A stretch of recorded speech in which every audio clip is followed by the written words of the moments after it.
All right, Adpocalypse 3.0. Here's how we fix it.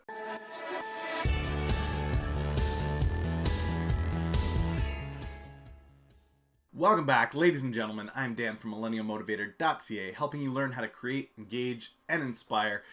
If you're new to the channel, go ahead and click that follow button, the little bell next to it, and you're going to get notified when my next video goes live. What we're talking about today, though, is the Adpocalypse. We're back again, and it is super cyclical. We're going to see this over and over and over again. And I really want to address the issue as a whole. So there are a lot of people that have given opinions on why this is happening, who's doing it, why the companies are moving out of YouTube.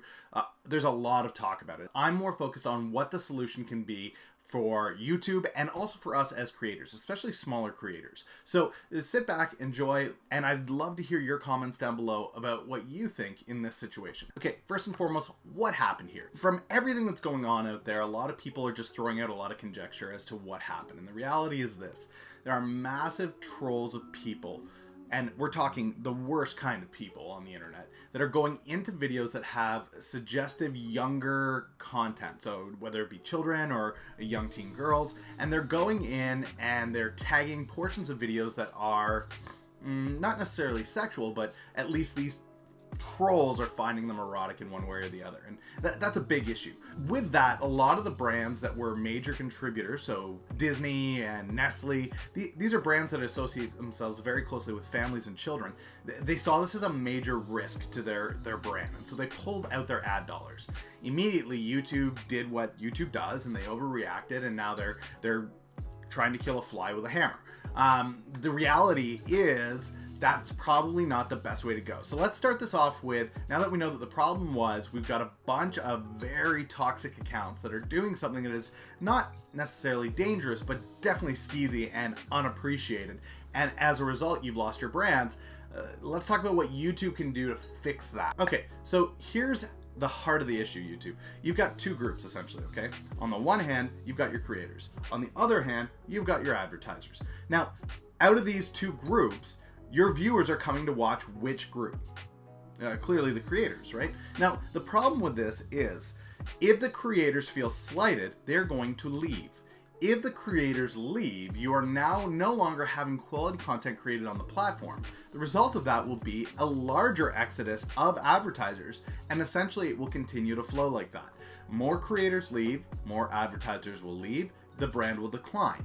You see how this works in that cycle, right? So let's do it the other way around. What does it look like if we remove, let's say, advertisers? And you're not physically removing them, but you allow them to leave. So Disney and Nestle leave. Okay, they're gone.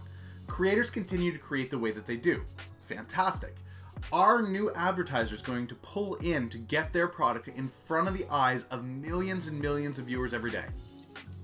Absolutely.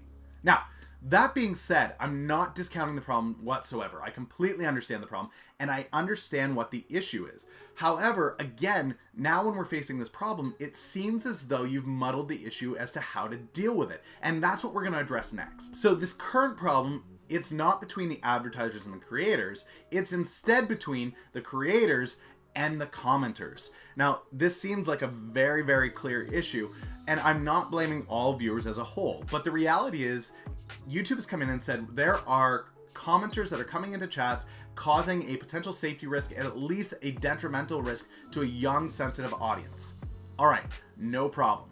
So here's a couple of different things that you can do to put some restrictions in place, okay? Number one, all comments that your algorithm flags as possible risks that would cause demonetization, instead of flagging them as potential risks and demonetizing the video, hurting the creator, instead, YouTube, why don't you take those same comments and immediately filter them into potential risks?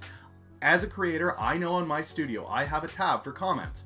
All my comments flow in. Potential spam has a folder that you guys already sort things into, and then definitely spam has a folder. Use your algorithm to sort all of those toxic, potentially risk-causing comments immediately into that spam section. If you're able to say the algorithm is just going to demonetize these videos, clearly you are seeing comments that belong in that section, and as a result, those comments could immediately be moved. Now, even better, the next step, and this is where the creators can actually come alongside and help you to solve this problem is, instead of punishing the creator by demonetizing the video, what you do is you create a new symbol on that video, and you can make the symbol whatever you want. It can be a large red flame, it can be a toxic poison symbol, you know, skull and crossbones, whatever it may be. But the reality is this: you put that tag on the video, and that allows the creator to know, oh, this video in that spam folder has potential comments that could be seen as risk causing to the audience. Now, obviously, because those have been automatically filtered, they're not in the comments section for people to read. Now, the creator has the ability to not only delete those comments entirely, but also they have the ability to flag the account. And here's where the moneymaker is.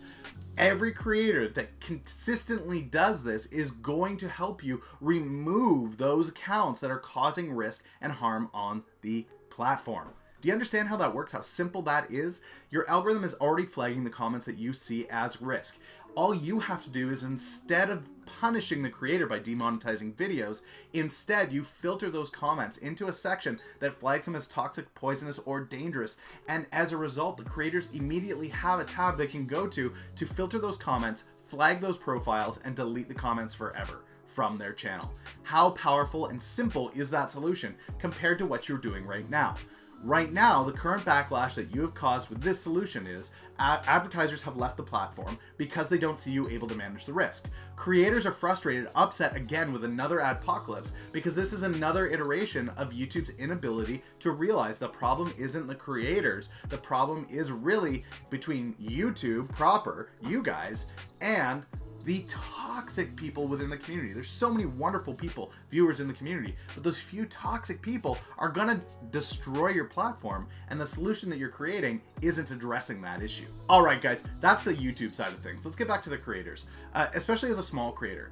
I'm thankful that on my platform, I don't have, out of all of my videos, I don't have a single video that was demonetized as a result of this, and I am very thankful for that.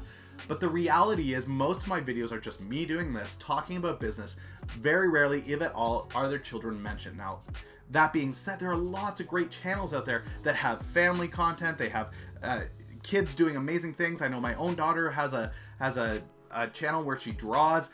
For me, it would be so troubling to know that a young person or a family blog is being punished for this. So the best thing that I can recommend to you is this. If you've had videos that have been demonetized, I know it sucks, and I know there's a lot of videos out there, but what I highly recommend you do is hit those videos up real quick before you put them in for approval, before you put them in to be approved again for monetization, and go through all of the comments that are on there. These comments that are being flagged are ones that have timestamps on them. Almost all of them entirely have timestamps on them to direct the people that are looking for those suggestive images, suggestive poses, anything that they consider erotic or enticing.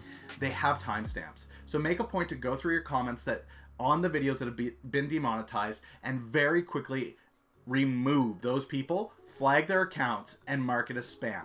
Then submit your videos again for monetization and explain the steps that you've taken. It's a really crappy process right now, and I understand your frustration with it. I'm thankful that I wasn't affected by it, and I'm sorry that you are. But the reality is this: YouTube hasn't come up with the solution yet because they just aren't able to grasp how to make this work. Hopefully down the road they finally figure this out after the third attempt. I hope that helps, guys. I hope that this is giving you some ideas at least how to manage this crisis. If you are one of those people out there that are destroying the community, doing what you're doing, I'd prefer that you just simply unplug from the internet and recluse yourself from society. If you are a small creator and you were affected by this, my most sincere apologies. If YouTube hasn't said sorry enough, I'd like to say sorry again. Have an amazing day, guys, and I will catch you next week with another great video.